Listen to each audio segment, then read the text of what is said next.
আমি ফুল সুইঙত নিৰ্বাচনৰ কাৰ্যবিলাক কৰি আছোঁ। খুব এটা ভাল পৰিৱেশ। এতিয়া পৰিৱেশবিলাক লাহে লাহে UPPL পক্ষত আহিছে। ৰাইজ মাজবাট সমষ্টিত পৰিৱৰ্তন বিচাৰিছে। যোৱা 20টা বছৰ ইয়াত BPF-এ শাসন কৰিছিলে, BPF-ৰ দখলত আছিল। ৰাইজে এতিয়া UPPL-ক বিচাৰিছে। গতিকে ৰাইজে যেনেকৈ বিচাৰিছে তেনেকৈ 9 তাৰিখে মাজবাটবাসী ৰাইজে দলে বলে ওলাই আহি ট্ৰেক্টৰৰ ছবিত ভোট দিব আৰু সন্মানীয় আমাৰ কেণ্ডিডেট ৰবীন্দ্ৰ বসুমতাৰীক বিপুল ভোটত জয়যুক্ত কৰিবৰ কাৰণে মাজবাটবাসীয়ে মাৰ বান্ধি থৈছে।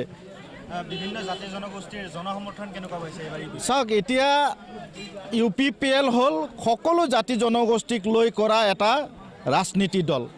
UPPL-ৰ শব্দটোৱে হ'ল লিবাৰেল, সকলো জাতি জনগোষ্ঠীক লৈ গঠন কৰা এটা ৰাজনীতি দল।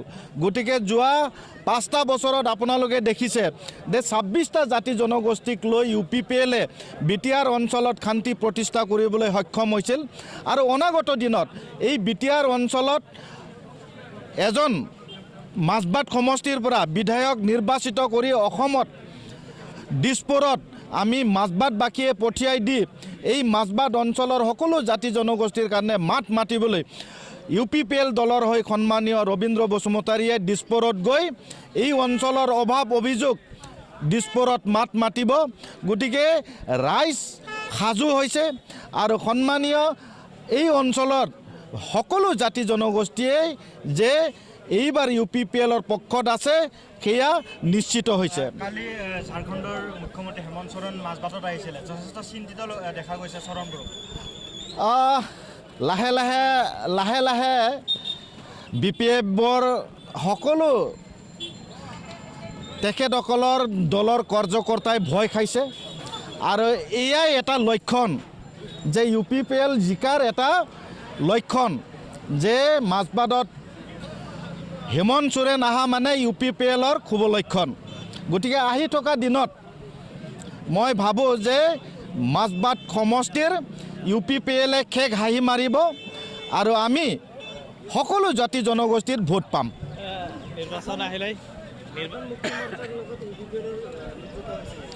চাওক, আমাৰ UPPL দল অকলে কৰিছে, কোনো দলৰ লগত UPPL দল মিত্ৰতা নাই।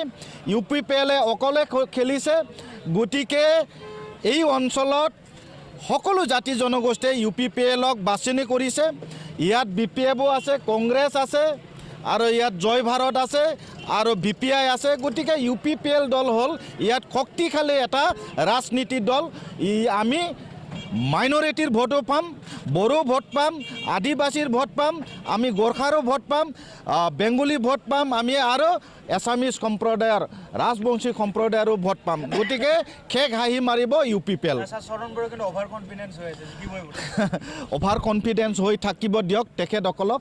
গতিকে অভাৰ কনফিডেন্স হৈ থাকিলে আমাৰ কাৰণে ভাল।